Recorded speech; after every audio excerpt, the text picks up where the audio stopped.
प्रिय छात्र एवं छात्राओं, अब हम आपको नीति का ये दोहा पढ़ाने जा रहे हैं। आई होप, मैं आशा करती हूँ कि आप सभी बड़े ध्यान से मन को लगाकर इसे पढ़ेंगे। देखिएगा।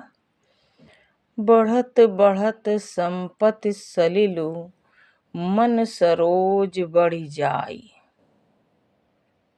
घटत घटत सु न फिर घटै, बर समूल को मिलाई। बढ़त बढ़त संपत्ति सलिलु, मन सरोज बढ़ी जाई। घटत घटत सु न फिर घटै, बर समूल को मिलाई। तो संदर्भ आपका वही, क्योंकि मैंने आपको कई बार बताया हुआ है, तो अवश्य आ जाएगा। आगे आपका प्रसंग देखिएगा क्या होगा।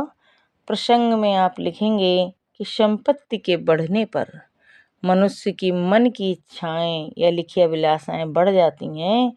संपत्ति का मन पर क्या प्रभाव पड़ता है?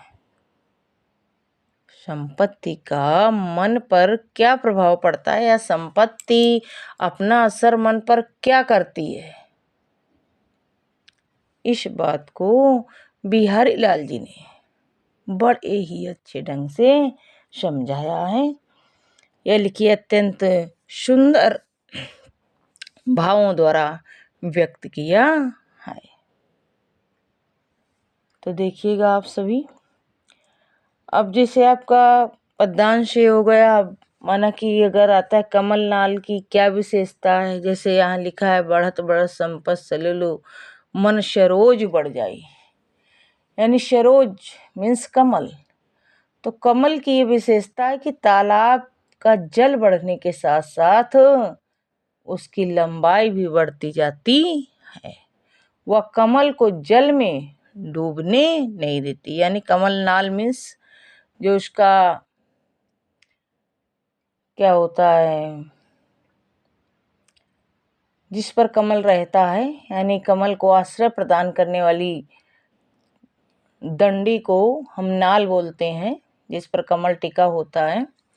तो वही लिखा हुआ है कि कमल नाल की ये विशेषता होती है कि तालाब बढ़ने के साथ साथ उसकी लंबाई बढ़ती जाती है और वो कमल को जल में निमग्न नहीं होने देती।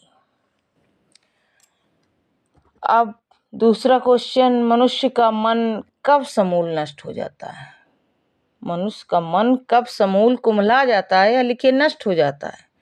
तो आप लिखेंगे कि संपत्ति के कम हो जाने पर।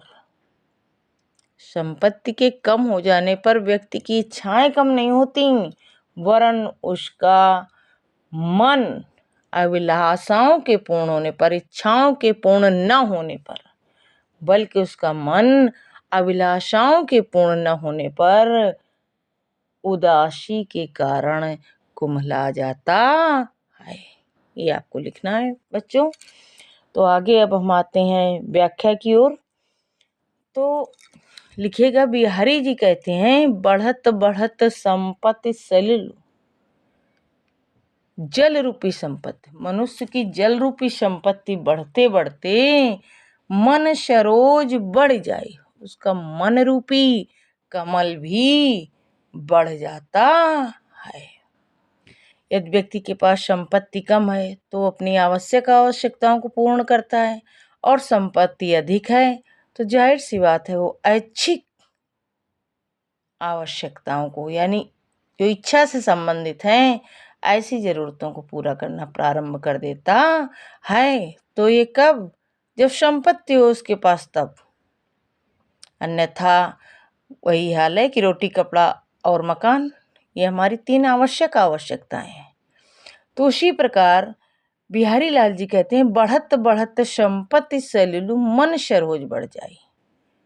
मनुष्य की जल रूपी संपत्ति बढ़ने पर उसका कमल रूपी, मन रूपी कमल बढ़ जाता है। घटत घटत सु न फिर घटै, परंतु जब संपत्ति रूपी जल क्या होने लगता है, घटने लगता है। घटत घटत सुख न फिर घटय, बर समूल को मिलाए। कहता है जब संपत्ति रूपी जल घटने लगता है तो मनुष्य का मन रूपी कमल नीचे नहीं आता, वरन वो जड़ सहित नष्ट हो जाता है। अर्थात व्यक्ति समाप्त हो सकता है, लेकिन उसका व्यक्ति का जीवन समाप्त हो सकता है, लेकिन उसकी इच्छाएं समाप्त नहीं हो सकती। तो आपको यही लिखना है बच्चों कि जिस प्रकार जल के बढ़ने पर कमल नाल बढ़ती है, लेकिन जल के घटने पर वो कमल नाल घटती नहीं है, चाहे वह जड़ सहित ही क्यों न नष्ट हो जाए।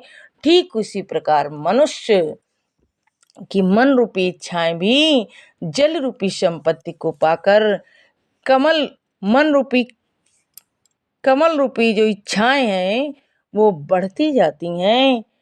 और क्या होता है, संपत्ति रूपी जल के घटने पर वो मन रूपी इच्छाएं घटती नहीं हैं, बल्कि व्यक्ति के अस्तित्व को ही समाप्त कर देती हैं। तो बच्चों ध्यान से देखिएगा आप सभी। भाषा आपकी वही ब्रज, रसांत, शैली मुक्तक, छंद दोहा, गुण प्रसाद, अलंकार अनुप्रास और पुनरुक्ति प्रकाश अलंकार। ओके बच्चों, थैंक यू।